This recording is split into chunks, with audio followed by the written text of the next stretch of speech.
I'm Beth Bailey, and my co-host Michael Cook couldn't be here today, but I'm really excited to talk today with Paul Alkoby.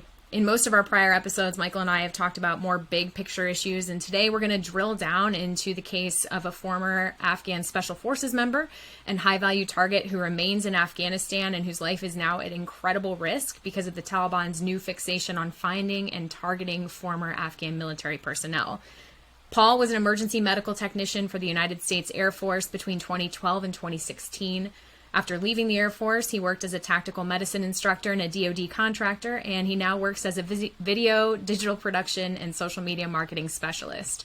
Like many veterans, Paul was instrumental in efforts to extract Afghan allies from Hamid Karzai International Airport, and we're honored to have him with us to talk about his ongoing work to preserve our allies' lives. Paul, thanks for being here. Thank you so much for having me, Beth. Yeah, it's great. I'm really excited. I know you've got some very unique stories to tell, and I think the most important one right now is about X, which is what you're calling this Special Forces member who's still stuck in Afghanistan. Can you tell us about, you met him in 2021, or you were introduced to him online then. Can you tell us about how you came to be connected? Yeah, so during the withdrawal, my involvement ended up kind of, spearheading this team. While running that, I had a lot of folks reach out to me. My phone number had kind of ended up on various platforms, and a member of an ODA, a team sergeant, reached out to me directly and basically explained that one of their guys who they had worked with, both as a special operator, as an intelligence sergeant out there, and then later on as a contractor, to my understanding, he was a contractor, was pretty much stuck out there, and he was an amputee. He was a HVT out there and needed assistance. So I began working my end of what I could do in dealing with this team sergeant and dealing with X himself. And unfortunately, the withdrawal happened, and he was kind of stuck. Absolutely. And so getting stuck, how many years was he working with the U.S. X, and what kind of things was he doing with our forces? So to my knowledge, he joined the Afghan Army in 2009 and became a Special Forces operator over there in 2010, and pretty much was in support of the U.S. Directly and indirectly from then through 2018 when he was injured. Wow. And what happened, his injury, I think you've said in your social media posts that it had something to do with the Taliban. Do you know how he incurred that injury?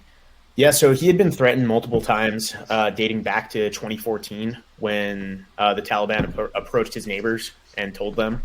2015 as well, notes were left on his door. And then in 2018, there was an IED placed that he ended up losing his leg to. So fortunately it was just his leg, but obviously that's a pretty big message. And then they obviously wanted to kill him. So that happened in 2018. He was treated at a U.S. hospital. And that was actually one of the photos on there. He was at a hospital with U.S. personnel. So he was in direct support of ODAs through that time. Wow. And even despite being known to the U.S., having been here, he was not able to get out during the withdrawal. What was the holdup, or what kept him from being able to get out? So there was definitely a mobility component just in terms of his injury. He at the time didn't have a prosthetic. His leg was infected, and trying to get him to move. We initially had him kind of staged. We had a safe house location. Him and his family were split. The plan was to kind of consolidate them and then move them to Kaya or another point to leave the country. And the Taliban actually went and found his family's location. So we ended up having to shift everyone around. And then the withdrawal happened, and it became, do we go with the rat line? What do we do here? And from there, we ended up just kind of placing them. Fortunately, had funding come in through a source that wishes to kind of remain anonymous, and worked with the Patel Foundation and some other folks on trying to establish kind of continuity to get him out. Wow. And so to your knowledge, does he have any eligibility for maybe the special immigrant visa program or any referrals to the U.S. refugee admissions program or any way to get to the U.S. through that kind of means?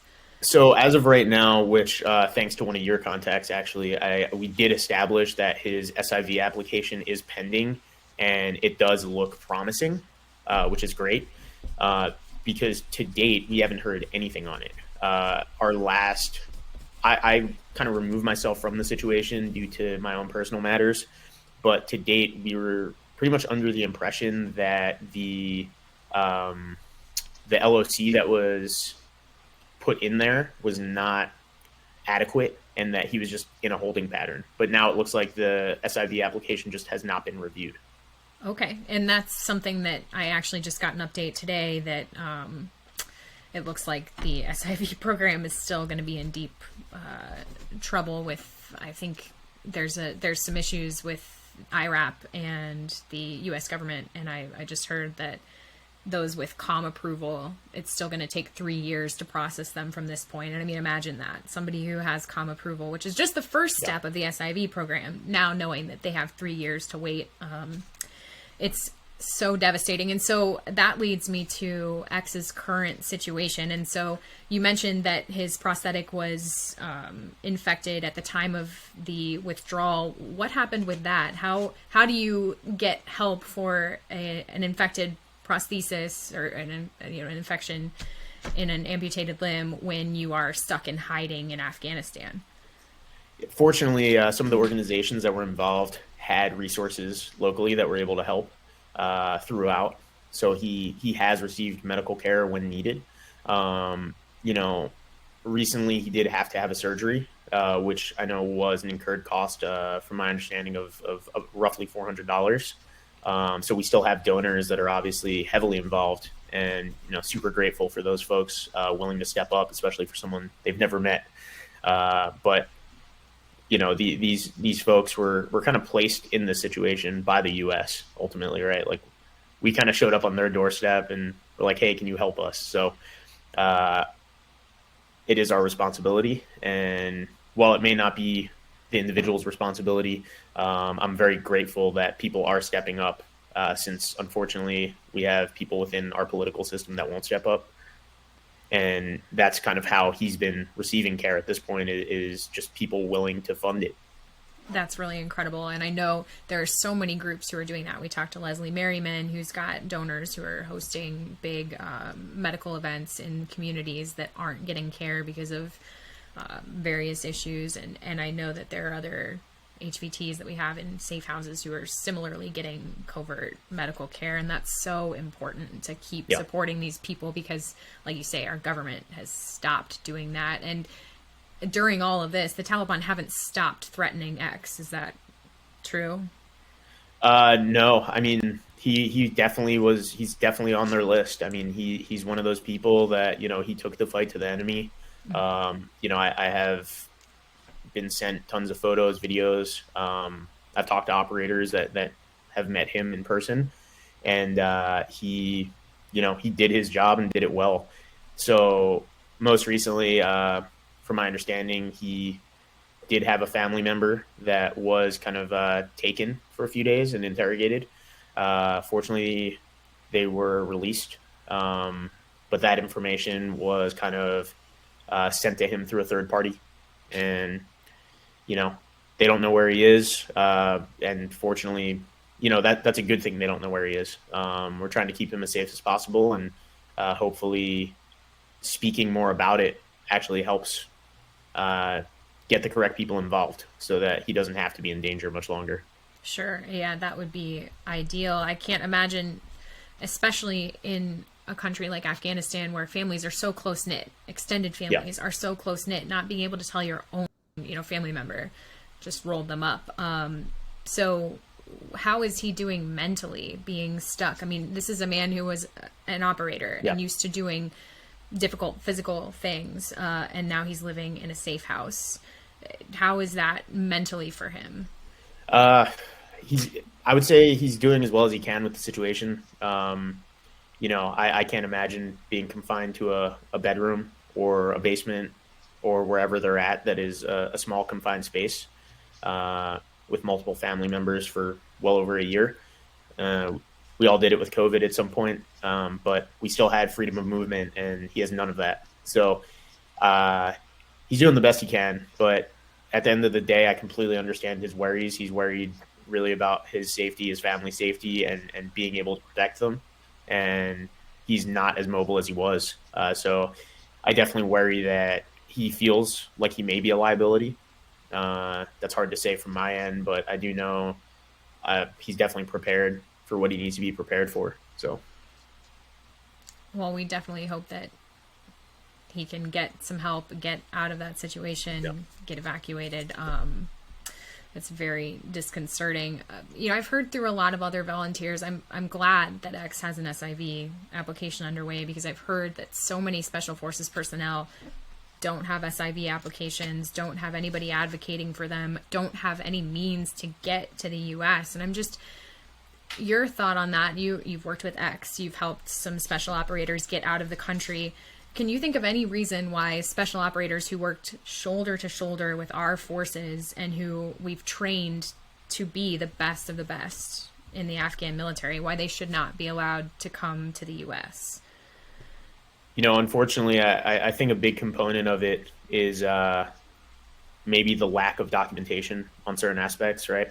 A lot of these folks, especially if they transition from a direct soft component in the Afghan military to supporting ODAs or NSW or whoever outside of that, were being paid cash. A lot of them weren't, they weren't being properly documented. And I think that's come into play a lot of times where folks were just kind of being paid under the table. So it's not, I guess, verified by the U.S. government, even though these people were putting their lives on the line to help, U.S. off.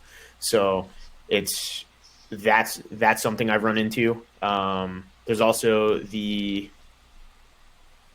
also a part of me that wonders if they're being deemed collateral damage, by the U.S. government, because then it's more people they have to fund. There's too many aspects, I guess, for me to kind of wrap my head around, just being involved in the small way I was involved. So I think that's a big thing for policymakers to deal with. I think the conversations I had in 2021 and into early 2022 with policymakers, with Congress people, senators, stuff like that, I expressed all this, where I said, you need to get with your peers. You need to stop calling us and asking us for help. You need to be the change for this to happen and to save these lives. And I mean, it all too well. It's a lot of these folks are being hunted right now. Absolutely. Have you gotten any help from congressional representatives, from senators with X? No. I reached out. It kind of coincided actually with, so I lost my employment right after the withdrawal, and then was being kind of forced out of my apartment due to my rent being increased because of where I was living. I reached out to my local representatives at the time. I never even heard back, and it turned out that one of them was very anti-Afghan. So I never heard anything back. That's so frustrating. And it's something that, I've heard even like Tom Schumann trying to get help for Zach, and they've written a best-selling book together, and he struggles to get certain people to answer. It's very frustrating. I've been lucky to get a couple congressional inquiries through my local congresswoman, and it has made me so grateful knowing that there's somebody in her office who actually pushes that through. But it depends. It all is based on who is your representative and do they really want to help. And then the bigger thing is for them to all work together to do something like pass the Afghan Adjustment Act, increase the number of SIV applications available. And that's beyond just one person. And like you say, these are people who are reaching out to people like you to get people out of, and that's what we hear from everyone who is there at HKIA, is that the people at the top who you would think would have that pull, they didn't have that pull. It was the people who were part of networks like you. And so I'd love to talk more about your role in getting, vetted Afghan allies evacuated through HKIA. When did you start getting involved in that effort? Yeah, so it's actually really funny. The tie-in with that, there is a tie-in with Tom Schumann. So a really good friend of mine, Chris, he's a former recon Marine, absolutely great dude. He reached out to me and asked me for help getting a friend of his interpreter's wife was still over there, and the interpreter was CONUS. So Chris knew I may have some contacts, especially in some of my friends groups that may be out there or may be able to assist. So Chris hit me up, and I started taking that on just in my spare time.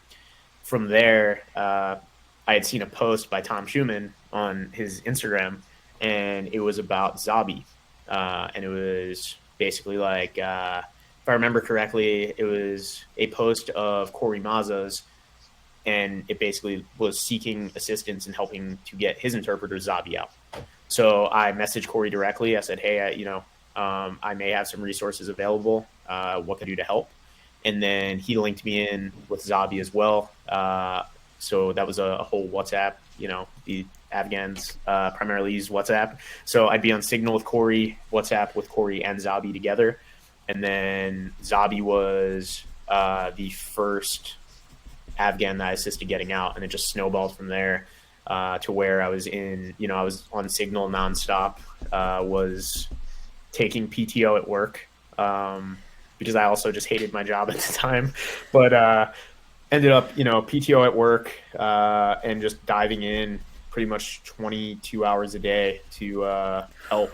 And from that point, an individual named John Reed reached out to me, and he was a former 18 Delta. So he reached out and asked me if I'd be willing to kind of join forces and set up kind of a task force of our own. And we just kind of dove right in, brought on another, at the time, active SF operator, Tristan, and then we were kind of involved actually with USASOC on this effort. How did that involvement work? Like, what were you doing? How was USASOC helping, or what was that effort like? Yeah, so it allowed us to really kind of shift efforts to a level of legitimacy where everything was structured correctly on our end, right? So we were able to work within that element, brief them, and make sure what we were doing kind of lined up and wasn't going to get us in trouble. So that was pretty nice, because there was definitely a worry and a lot of talks happened. We had a running joke about ending up like the A-team. We're like, that's the last thing we want, is to end up like that. So we brought in various people from both the SOF and intelligence worlds, and were able to kind of really decentralize and figure out how we were going to structure everything. So only certain people got certain information. We had different rooms set up for different ops, different locations. We had a subject matter expert get involved who was very instrumental. He had assets on the ground that he had worked with for 14 plus years at that point, and we were able to really make an impact because of that. And get involved, I would say, on a pretty large scale that hopefully impacted people in a good way. So that is so incredible. So what kinds of Afghan allies were you helping? I mean, were these primarily people who served in the military? Were there humanitarian type involvement, folks? Yeah, so there's actually a lot, right? So we definitely had a good bit of soft personnel. I know you had mentioned you saw the story of Ganwick, and he was a really cool one to kind of go through that story, and we were very fortunate that we got them out. But there were also, if you're familiar with the NGO Skatistan, which was an Afghan skateboarding nonprofit, we got about 40, I believe it was 47 members from Skatistan out, primarily women and children. We got them out. There was also a female professor who I am still in touch with to date. She unfortunately had been taken by the Taliban and tortured. And she was a very high priority for us to get out. And I give all the credit in the world to them every chance I get. But the PJs we had out there were 2 teams of PJs, and there was also RQS personnel on the ground. So pilots and crew members, they were so instrumental in helping us get folks out at Abbey Gate. But we didn't limit things specifically to soft personnel. We didn't limit things to AMSITs, but we got AMSITs, soft personnel, school children, you name it. So that's so incredible. And so everybody talks about Digital Dunkirk, and in fact, you're named in a Washington Post piece where they say that you're part of Digital Dunkirk, but you guys called yourselves something different, and you were kind of separate. So can you tell me about that and tell our listeners about that? Yeah, we really tried to stay off the radar for the most part. Even when we did John and I were both involved in the Washington Post article, and we had a discussion as a team where everyone chimed in because we didn't want to just do an interview. I had been called for CNN and Fox interviews. John had been called for interviews, and we were very sure of not wanting to become, known in the media because we were so busy on operations. So we had discussed, hey, how do we want to present this? What do we want to talk about? And we didn't want to bring any attention to the organization itself. And throughout, we just kind of had joke names.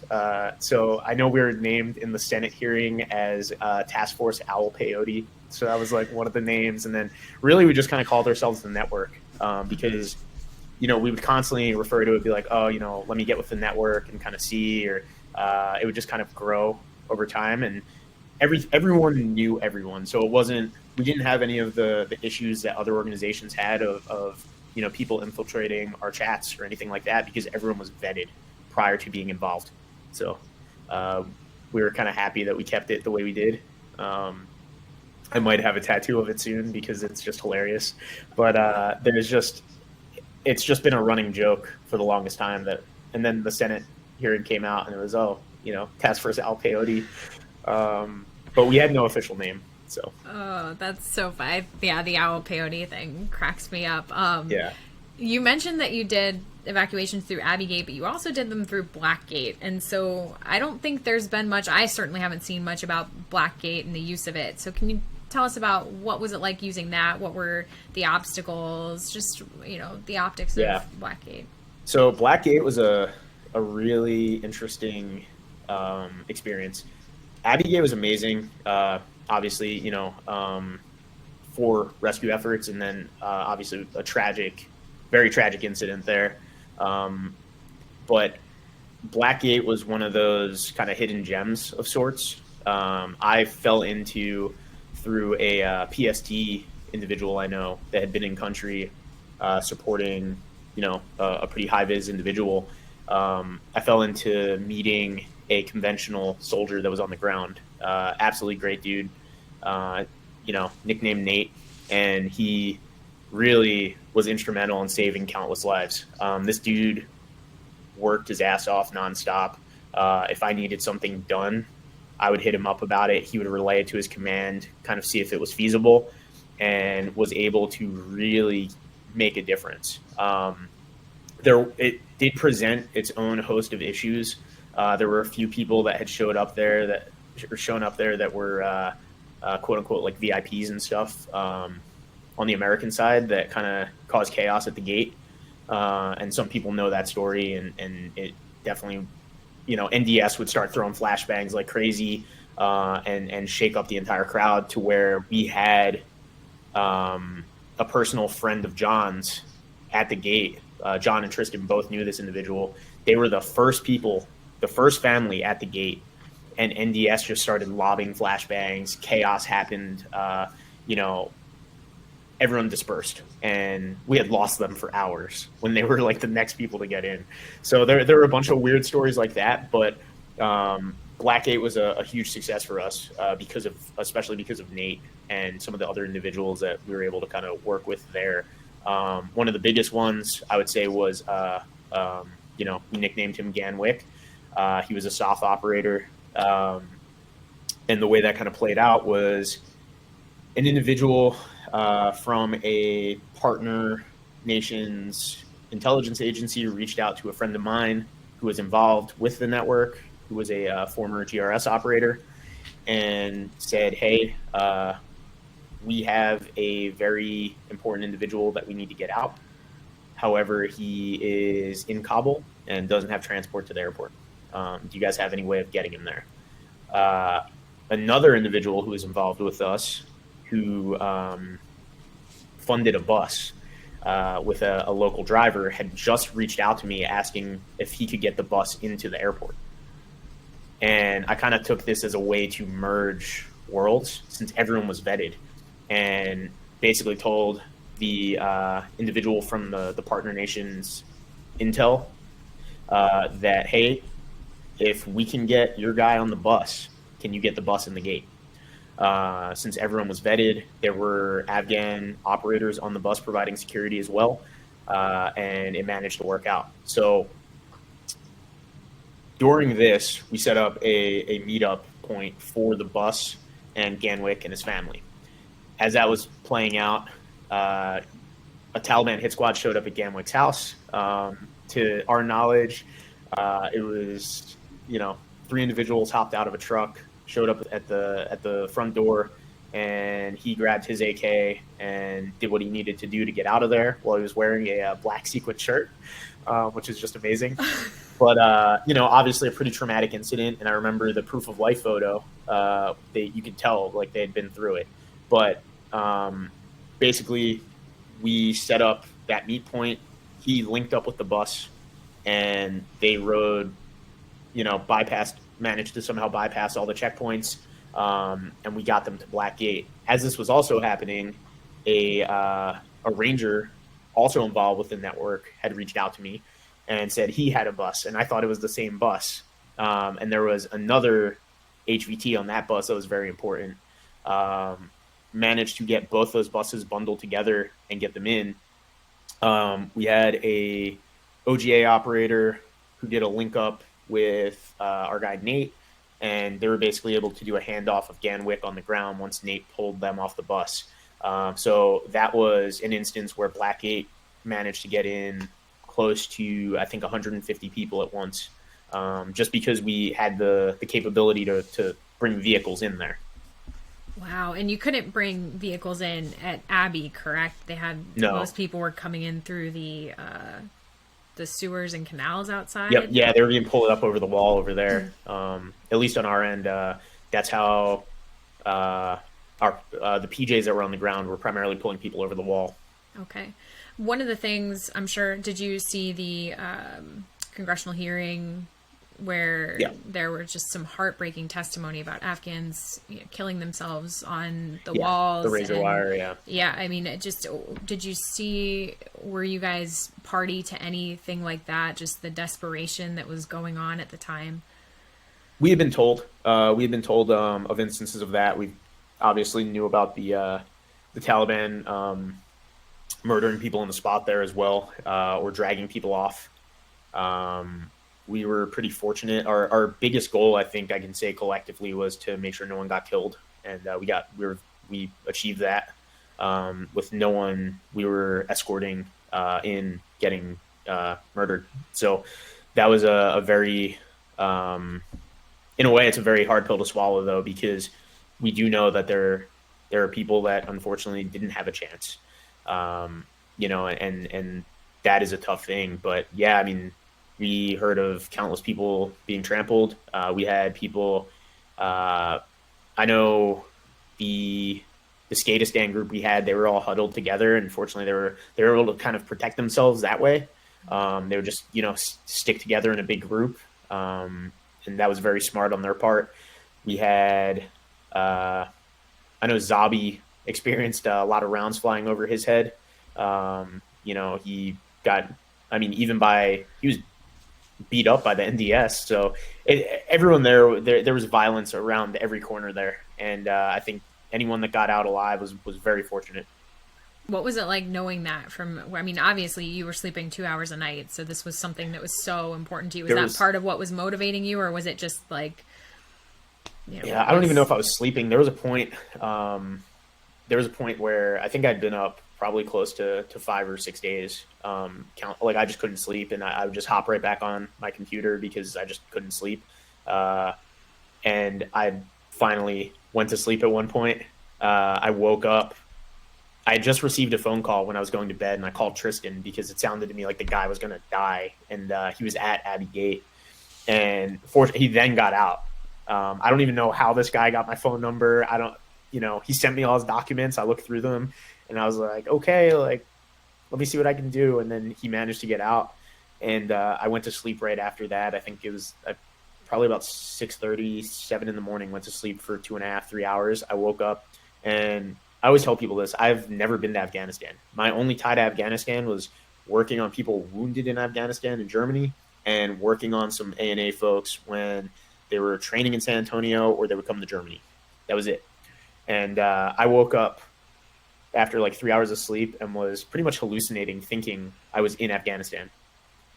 And that's like the level of how absurd some of the events were, where I had to kind of snap myself out of it to realize, no, I'm in a suburb of Orlando, Florida right now. I'm fine.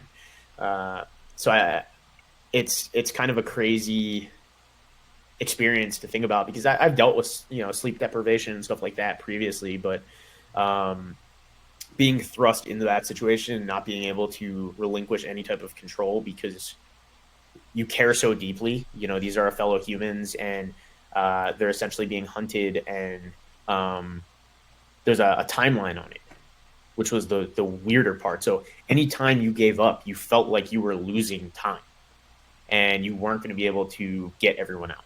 So, well, and it was so crazy because the way I first got into post-withdrawal, because I worked on Taliban senior leadership for the Army as a civilian intelligence analyst for years, and then just kind of Afghanistan became this big thing that I knew was going to blow up, and I just didn't know when, and then clearly it did. But right before I started writing about Zach and Tom, and I still vividly remember waking up, because I would wake up all the time. I'm like, what's going on? And I wasn't involved at the level that you were in any way. I was watching what was happening on the news and then watching my social media feed. And I would wake up multiple times to see what's going on, what's happening. And there was nothing like seeing the picture of Zach's family and knowing that after all of those efforts, all of the people trying for years to get their SIV applicants to safety, there was this, like you said, a tiny window where you had to work so hard to get people out in that window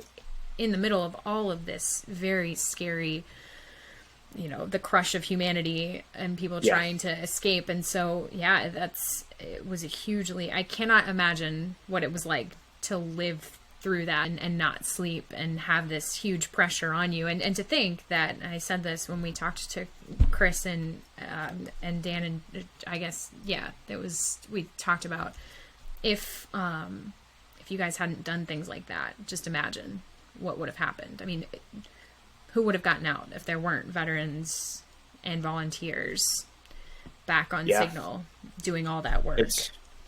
And the way I've kind of come to process that as a whole is I also, I want to give thanks to all the folks that are not being recognized in any of this, right? There's countless units that were on the ground, countless other, people behind the scenes that are just kind of in the shadows. There were air crew members that got Distinguished Flying Crosses, 52 of them. And being a former airman, to me, it's kind of sad to see that the PJs that were on the ground haven't been recognized. Nothing's been even said about it. And those dudes put in absolute work. The RQS members on the ground, the gunships that were flying. A good friend of mine was on those gunships, and those dudes, they were up there hours, just flying and doing security, and no one's talking about that. The reality of it is this is, and I'm not pointing fingers at anyone, but I almost have to feel like this is being brushed under the rug. And I'm glad we're having hearings, and I'm glad that there is some level of accountability coming into it, because I don't know if it was intentional. I don't think it was. I like to think the U.S. Does genuinely care about people, right? We provide billions of dollars in humanitarian relief, or even at the current time, wartime efforts. So I don't want to think that this would be intentional, but I do want to see recognition, and I do want to see these service members, especially that were involved in this, taken care of, because a lot of these folks were not prepared for this. You hear the testimony of these young Marines that were on the ground there. They were not prepared for this. Most of them hadn't been deployed before. This was a level of brutality and violence that was witnessed firsthand by these folks that I don't think anyone could understand or fathom. So that to me is I think almost as important, if not as important, as ensuring we can help people get out of harm's way right now, because I think the after effects of this stuff are going to be very long lived. I think the trauma that transpired there is really going to take a toll. Oh, absolutely. The moral injury of it. And I forget, maybe it was Scott Mann who brought up the increased number of calls to hotlines and things like that in the aftermath of our withdrawal, because this is a huge, for the people who were there and saw it, and for the people who had been there or who had friends there. I mean, I never went to Afghanistan either. I worked on it from a computer very far away. Yeah. But it still is so near and dear to my heart, and it hurt to watch it all go away. Yeah. And so there are so many people in that boat, and that's why you're like, whatever's happening that's making it be swept under the rug, I think we all need to demand that this can't continue. We have to help the people like X, because it's a moral imperative to try to tidy up the thing that we really botched. There's no way to call what happened not, a botched, I think, withdrawal. Yeah. And that's the thing. I don't think anyone even needs to point fingers. I don't think it was any one person's fault. Right. I don't think anyone could understand what was happening, but I do think that there were so many layers of, communication that were just blundered. I really, one of the funniest ones to me was, I remember, and I think there's actually video of it. I called the Pentagon super frustrated one night, and John and I were on Zoom, and he was sitting there recording it. And I had a few incidents where I just, lack of sleep got the best of me. And so I called, and I'm like, listen, I need to speak to someone, at this command, like right now. And it was a colonel. And I'm like, I need to speak to someone that actually can do something. So can you please, patch me through? And he's like, hey, I don't know who you are. I don't know. I'm like, listen. And this was a point where I don't know if you've heard anything about Laura Bush's school children. Mm-mm. So one of our guys, Rob, was very involved in getting these schoolgirls out. And there was a contracted bus driver. They were sitting at the NDS gate, and the bus driver started calling like crazy because he said there was an ISK spotter, and he's like, hey, we're sitting here. There's a spotter. We're going to die. So we started panicking, obviously, because we're like, there's 62 or something school children on this bus. Like, we need to do something. So they're not letting them in, because there's no Americans to escort them, because, as you know, all the Americans on HKI were told to not move because of threats and whatever, even though they wanted to move. So I start calling the Pentagon, because I'm like, I don't know who else to call at this point. Like, I don't want these school kids dying. So what I was told was that the high-ranking individual who had at least a star was out at dinner, and it was a Saturday night. I remember this. So I was like, oh, well, that's great. I wish I could be out at dinner since I'm a civilian. And it was just, I feel like it just fell on like deaf ears, and I'm sitting there in my apartment. I should be out enjoying my life or doing whatever. And I'm, doing this, and John and I are on Zoom frustrated.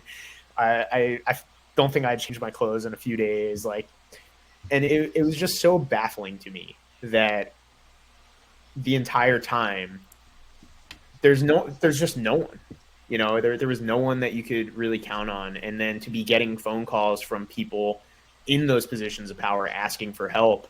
I remember, I forget the senator's name, and his daughter somehow was given my phone number, and she called me and she asked me for help. She's like, listen, my father is Senator so-and-so. And she was very, very, very nice woman.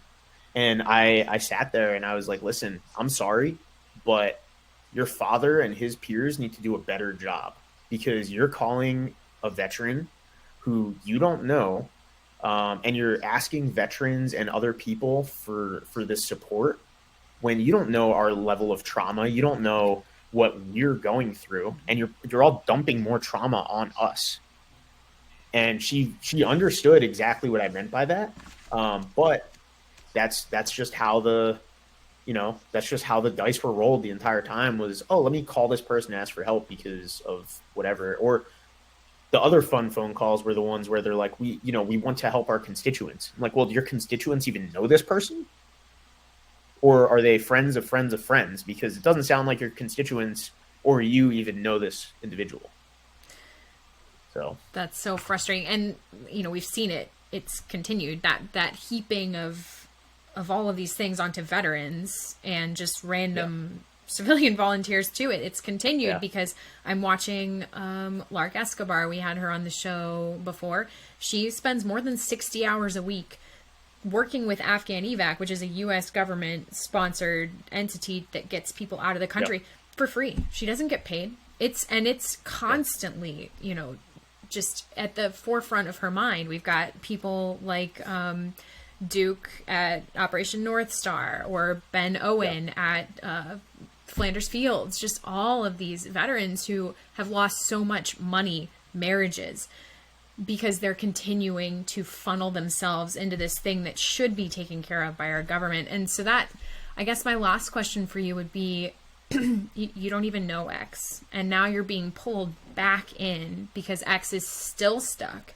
He's still having terrible struggles, and there's nothing that you can do. How does that feel? I mean, what is that like, being asked to do this life or death thing for someone that it should be somebody else's job to do? So this might be a little long-winded, I guess, and I do want to kind of like backstory this a little bit.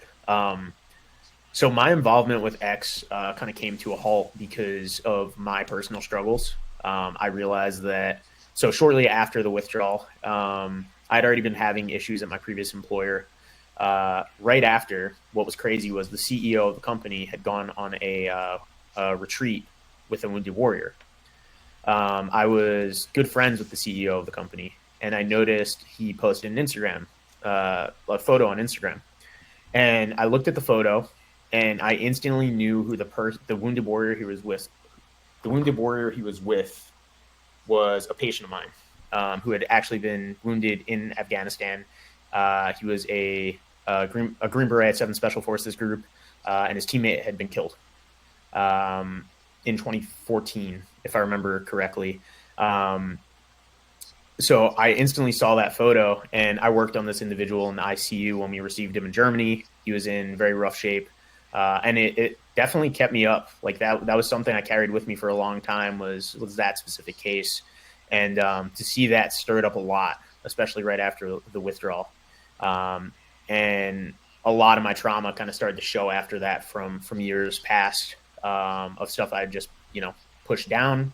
And then a week later, I found myself unemployed. I lost my job at this company, and then I fully transitioned into helping X and his family. And it got to the point where I was unable to really do anything else. I was not sleeping. I was, very aggressive in just how I was living my life. And fortunately, the Patel Foundation got involved. A good friend of mine helped fund things, and I was able to step away because of how bad my mental health was getting. My best friend, a few other people had spoken to me, and they're like, hey, you need to focus on your life right now. You are going down a dangerous path, and you need to take care of yourself. And that's kind of what I had to step away and do.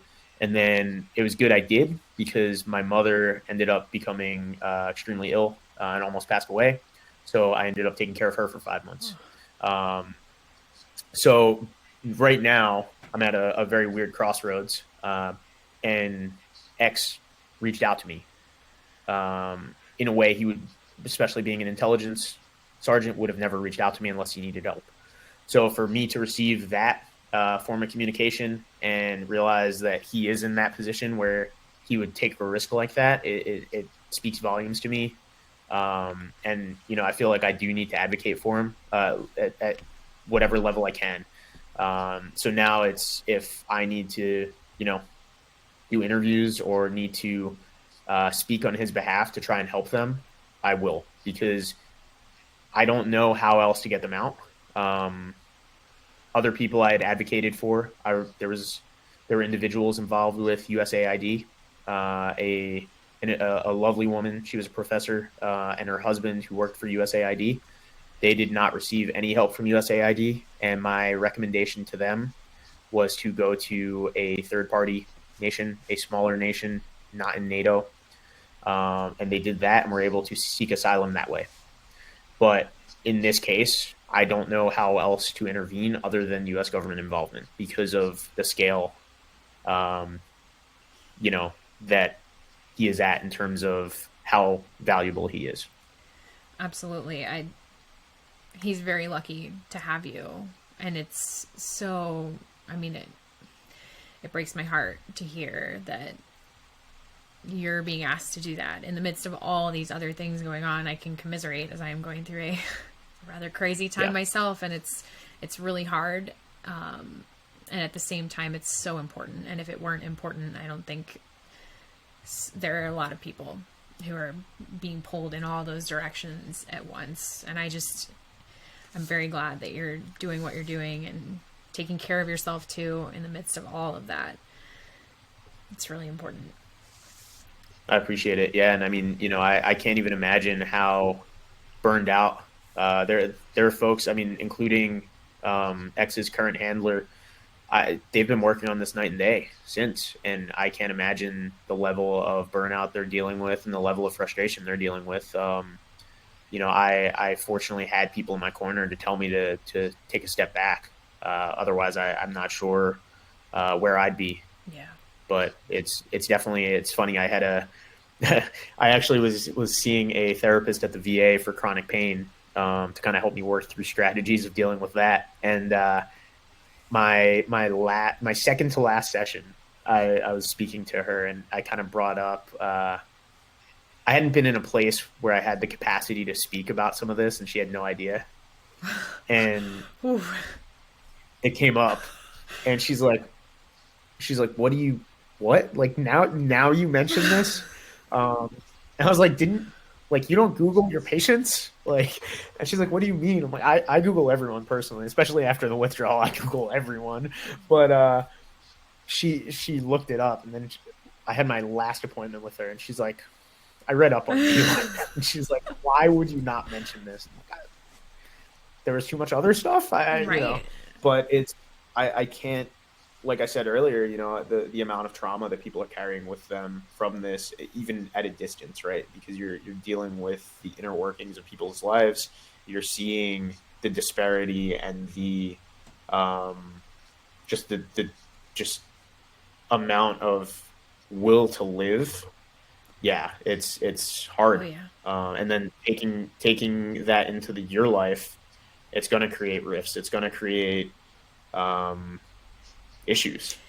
So I think all of my family and friends are sick of hearing about Afghanistan all the time, but it's all that I focus on because it's all I have in my inbox. It's people constantly asking me, do you have any updates on P1 and P2 processing? And no, I don't, because the US government isn't giving anyone any. And so, I'm sorry, you're stuck in Pakistan. And so that's all it's really hard to try to continue living your life normally when you know that these people who are so lovely, who, when they reach out to you, could have the Taliban at their front door and will still ask you, how are you doing? And they're struggling. Yeah, and that's a very real one. And I really do have to, and this is just advocating for you and advocating for everyone else involved. I mean, it is crucial to step away. It is crucial to make time for yourself and self-care, because this is as real as it gets. But like you said, there's not much we can do. So taking time for family, for hobbies, for life is so important. Yeah. Oh, it's so true. And I have begun to do that myself, because it's the only way to Yeah. stay, keep moving ahead. Yeah. I'm glad that you're doing Yeah, it.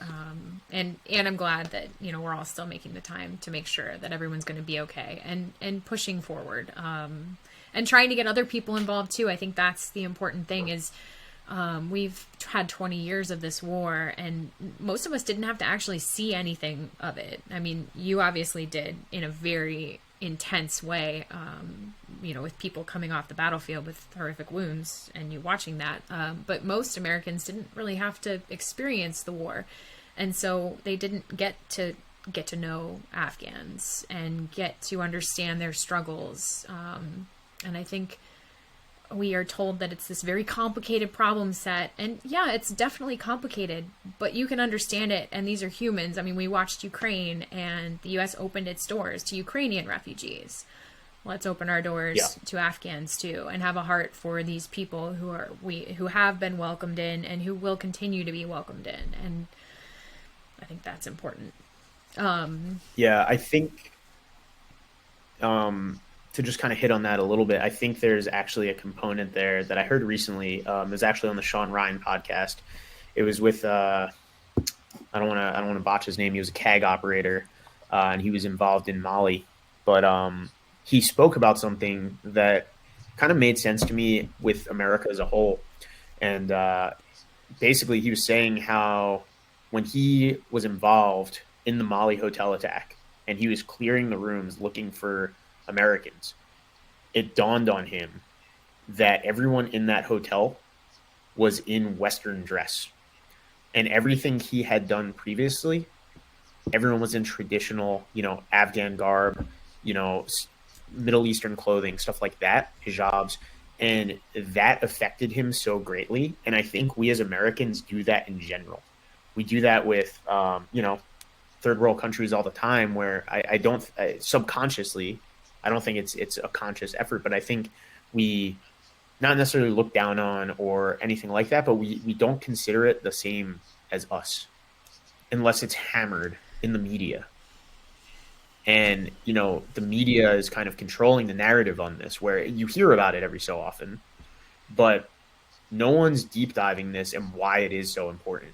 And I heard someone, relate it recently, saying it's the modern day. I've heard two things referred to as the modern day Vietnam, and I think this is the most real comparison. The other one was about COVID, which I don't agree with, but this I do believe is to the same level, if not more. I mean, this is 20 years of conflict. You had fathers and sons fighting in the same conflict at the same time. I don't think that's ever happened before. Absolutely. And I think we've seen, it's like you said, the media shows us pictures of Afghan women behind full hijab. Afghan women I talked to, they weren't doing that. Or if they were, it was like a loose hijab. And they're women who have fought like hell to get educated. I've never met women more driven to be educated and westernized than Afghan women. And so I think that's why it's important. We have to see that. And so I guess that dovetails nicely. We always end our episodes with a letter from an Afghan about the things that they've undergone. And today's letter is actually from, this is the first young woman who wanted to use her full name in her story. She's Nahida Kasimi, and she escaped to another country where she's currently getting her education. But she wrote this, it's kind of like an open letter to war. And so I will read that in her own words. Dear War, congratulations. You succeeded in forcing me to leave everything. You made me leave my people, city, tradition, country, and society. I've always wondered, where does my homeland go? Because wherever I go, I constantly feel like a fish out of water. I'm trying to get used to this unknown and stranger city. Nonetheless, sometimes everything collapses by and gets awful for me. Sometimes when it really gets too silent, gray, dark, gloomy, and depressing, I call my mother 3,371 miles away and talk with her about my father, brother, and how she's been doing. I am fond of calling her on the phone. However, when she asks about me, I reply and say, I'm okay. And then after a while, we say Allah Hafiz to each other. I don't want to trouble her with my issues. When I hear her voice on the phone, my eyes sparkle and my heart brightens. Dear War, you made me abandon my school friends, my old town roads, my grandmother's advice, my relatives, my evening walks with my elder sister, and the smell of my family and home. You made me become a stranger to those days when I was coming exhausted from school and was laying on my bed, and the home smells and frequency were making me feel like I belonged somewhere. In this unknown city, sometimes when I miss my homeland, it becomes hard for me even to breathe, especially these days that I'm receiving bad news about my homeland of Afghanistan. I know even the thought of losing my homeland makes me lonely, but don't be happy, War. I'm trying to never become the cause of my own loneliness. From this moment, I'm trying to protect my mind and body from your bad frequency. I'm trying to improve myself and trying to grow gradually. I know I need to be a better person for my own sake, for my compatriots' sake, and for the sake of the person who caused us to be in all these circumstances. I know I haven't collected my pieces yet, and I'm really wondering who I am and where I belong to. I know that I'm tired of searching for my shattered pieces, which are scattered everywhere, but don't be happy, War. I will never stop. I will never stop discovering who I really am. I will never stop collecting my pieces, and I will never stop fighting with you, and will never stop being a victorious warrior. I am doing all this not merely for myself, but for my country, my beloved family, and my friends and innocent victims. I hate you with every inch of my body and hope to see you never, ever. Nahida Kasimi. We want to thank Nahida. That was really powerful to hear. And I can't imagine what it would be like, so many Afghans. They love their homeland. And the ones I talked to, too, they say, I didn't want to leave Afghanistan, even for the U.S. They love their country. They don't want it to be under Taliban rule. And that's why I'm so glad. I do want to say, any other Afghans who want to share their stories, please send them to us. The show address is the Afghanistan Project Podcast at gmail.com. And we really want to hear from you and make sure that the world hears what you're going through so that they understand in a more real way, like you were talking about, Paul, who Afghans really are and not what we've seen in the media and what we hear in the media. I can't thank you enough, Paul, for talking about X's situation with us and telling us about what went on at HKIA with you and the network. It was really important to hear. No, thank you so much for having me. Hopefully we can have some more discussions, and hopefully there's a resolution for X and other people in the same situation. Yeah, and that's for our listeners. We urge you to, if you're moved by X's story, write to your congressional representatives and ask them to protect Afghans like X who served in the special forces and or anyone who worked alongside us. They're now at high risk in Afghanistan, and they deserve to be here like we promised. So please write if you feel moved to do so. And then thank you all for sharing your time with us and supporting the people of Afghanistan. So Tasha Kaur, and we'll see you again soon.